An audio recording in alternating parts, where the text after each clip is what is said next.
If you keep finding yourself losing while trading at all-time highs, well, in today's video, I'm going to show you guys my personal trading strategy that I've been trading for the past 4 years that is profitable. It's gotten me several, multiple, numerous payouts. And it's very simple and straightforward, to be honest. It's just trading with the trend. It's a continuation model. And I'm going to show you guys some trade examples of the trades I took with the model and how you guys can take the same trades as me. So without further ado, let's get straight into it. This is on NQ. I'm going to go replay mode here so we can analyze this with y'all. But essentially, all this is initially I need a bias, right? And to start off with the strategy, my bias comes from two things.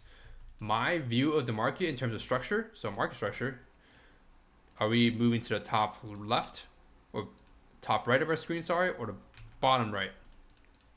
Bearish, bullish. Keep it very simple. Okay, you don't need to draw every single high and low. Just look in the overall direction of the market. Are we going higher or lower?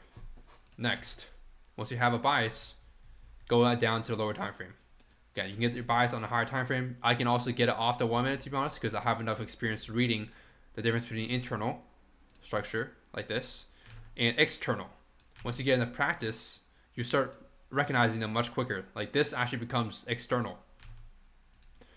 Now, another thing I use to confirm a bias is my indicator. If you want access to it, the link is down below. But basically, you can see on the top right of my screen, this is my E2 Elite indicator. Access to all 7 indicators. There's a 7-day free trial with the link down below on my website.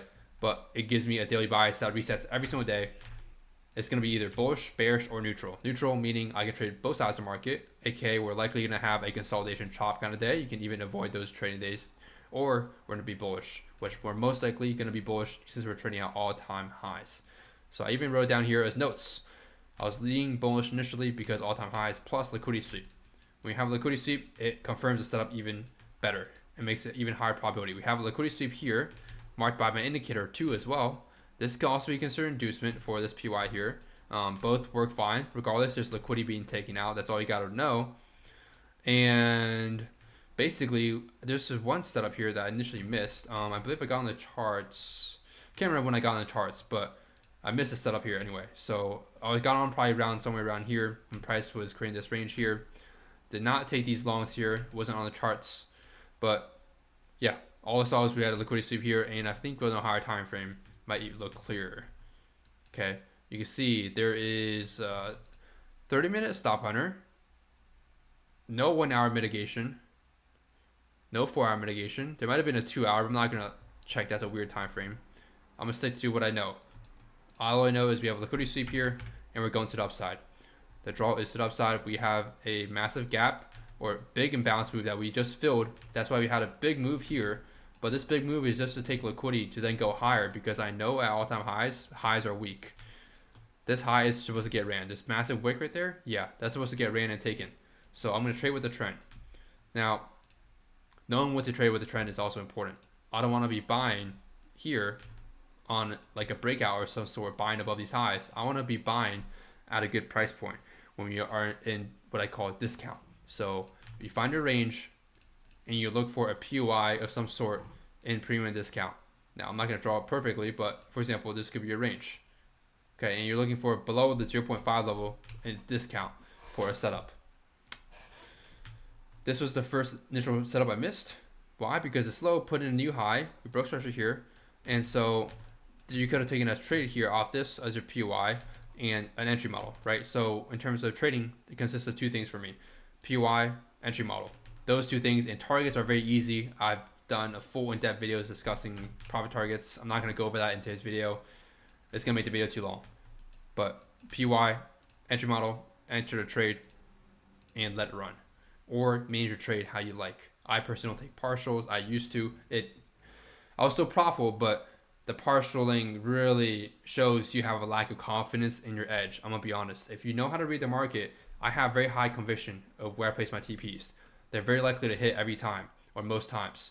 So I hold my whole position to TP. That's why my TPs are not fake 5RRs. They are full 5RRs where I hold the entire trade to that target.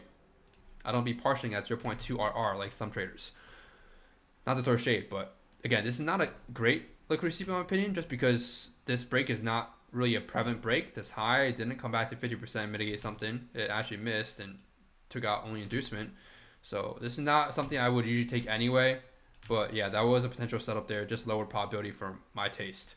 Now, again, some things to note is some people might be thinking, oh, we did a liquidity sweep here, but this entry model failed to the upside. Let's say you were on the charts here at this time and you took the loss here. That doesn't mean, oh, now we look for shorts. We're still looking for longs because the liquidity sweep got taken, and we have other PYs. We have another PY down here. So until we get an FBOS, which is when we come back to 50% mitigate and then break lower, taking out that low that's supposed to make a new high, we're still bullish. Or until we hit maybe a high time for PY, we're still bullish. So because we're bullish, I'm looking for longs. My next setup here was a stop hunter. It's a low probability stop hunter. I'll tell you why. Because we already took out this high. Now this is an intermediate high, not as important as this high and 8 session high, and most importantly that high right there. But it's still a high that price is going to react to because we're in this chop zone. If you go on ES, I remember on this day, ES was straight chopping. It was in a box. There was no movement from ES. It was like this. That's why I tell everyone, all my students, don't trade ES during A session. Trade NQ. It works fine. I entered here with a limit. Again, you could have honestly limited the PY for a better R, but it's okay. And in a loss anyway. And yeah, hit my stop loss pretty quickly. That's okay. Why? Because we have now an even better setup. We have big inducement, very good inducement. We have a massive gap below that inducement towards a PY. If you go in another time frame, there is a 15-minute PY. So if you go on the 15-minute, again, you will not notice this unless you have an indicator of some sort automating this or you switch time frames. So it's important that you switch time frames and look around. This is a 15-minute PY. If you don't know how I'm drawing my PYs, my OBs, I draw them very differently than the majority of traders online teaching ICT or SMC concepts, whatever you want to call it, that most people are trading nowadays. The way I draw it mechanically, first of all, it's 100% mechanical. Second of all, it's very different than the definition of other people. So if you see an order block and I don't see an order block, it's because I don't look at order blocks the same way everyone else in the industry does. I think the way I mark them is so much more accurate. It makes so much more sense because it's solely mechanical. There's no discretion here. But anyway, we hit a 15-minute PY, taking out inducements. Okay, and I did write a note here that I should probably read. So read that if you want, but that is true. We're reacting off inducement in a big FBG. Whenever you have a big fair value gap like this and a PY is very far, it's very small too. Those are two things I've noticed all the time. Whenever it's a PY that's very far from price, meaning there's a big gap all of a sudden, just like a one single gap, and it's a very small PY, like the candle is very tiny, these almost never get mitigated. We almost always will miss them. People will be shorting here trying to target this and just to get stopped out, either break even or stop loss, because we missed them and they're wondering, why did we not take it out? Well, it's because this is a phenomenon that I've just noticed that occurs in the market where it literally just misses it because of how big the gap is. And we have inducement here. This is A+ inducement, by the way. This is very good inducement because of how big this singular gap is and because of this, everything else I wrote here. So took the setup here. What is my entry model? Very simple, impulse. This range is 10 candles. It's a very tiny range. Okay, it's not tiny in terms of size. It's tiny in terms of number of candles, and that is very important. It's only 10 candles. Usually, on average, a range can last from 30 to 60 candles. This range is very small in terms of the number of candles. Not only that, we also have a very impulsive move here. That means price, you can expect impulse back, delivering at least up to here. Once it's past here, it could start moving slow and creating mitigations, but for the most part, I can't tell if this is fully mitigated or not, but if this is fully mitigated, it's just going to get ran through. Okay, so I took the impulse model here for 5R, entered on the candle break, and geez, you can see how much further this ran. 25 plus. So you're not always going to catch, as you can see, you're not always going to catch most of the move. I did not catch most of the move here, and it's okay. As long as I'm getting my payouts, grow my personal account, you don't have to grow at a fast pace, okay? You don't need big home runs, sorry. Consistency and base hits, they will add up, and even with the consistency rule on a lot of platforms, you don't want to be going for big home runs. It's just going to make it harder for you to get to that payout. So don't make things already harder on yourself if you're not already profitable. If you're already profitable, go ahead, do whatever you want.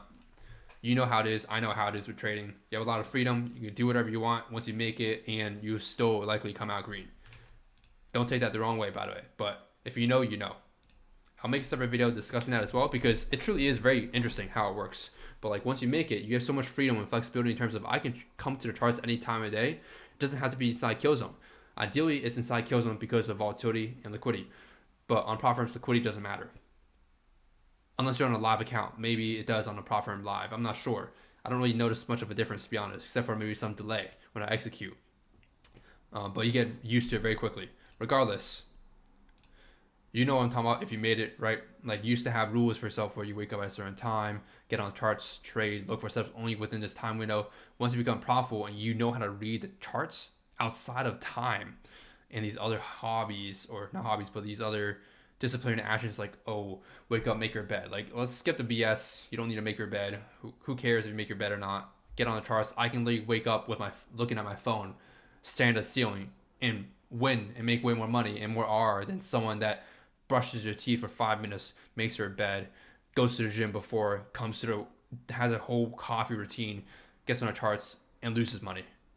I could just be in my bed, just chilling, scrolling through reels while placing trades or waiting for my setup because I know how to read the chart. So ultimately, your skill is learn how to read the chart, and you can do whatever you want.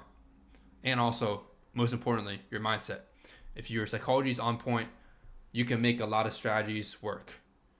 You just have to do obviously a little bit more testing, a bit more optimization if you need to, but don't over optimize, because when you over optimize a strategy, from what I've learned from my experience, it's a diminishing return and you end up overfitting. So no need to over optimize the strategy. If it works well enough, start trading it, start making money, and you'll see your live results display your fruits of your labor. But anyway, that's it for me today. Hope you guys did enjoy and learn a lot from today's strategy video, trade recap-ish. That is my simple continuation model that I am trading every single day. If you want to join the free Discord server, the link is down below. If you want to join the ETU group, in the private group, learn how to trade with us, I have the 100 course and a one-on-one mentorship. There's one spot left for that. I'm going to open 2 more spots today though, because I have a lot more free time now, because a lot of mentorship students have finished the mentorship program. So I have more spots open up now, more time for that. So yeah, I do limited it again, like I said, to focus as much time as possible on each student outside of my active trading hours. I'm going to get back on the charts here now, and I'll see you guys in the next video. Peace.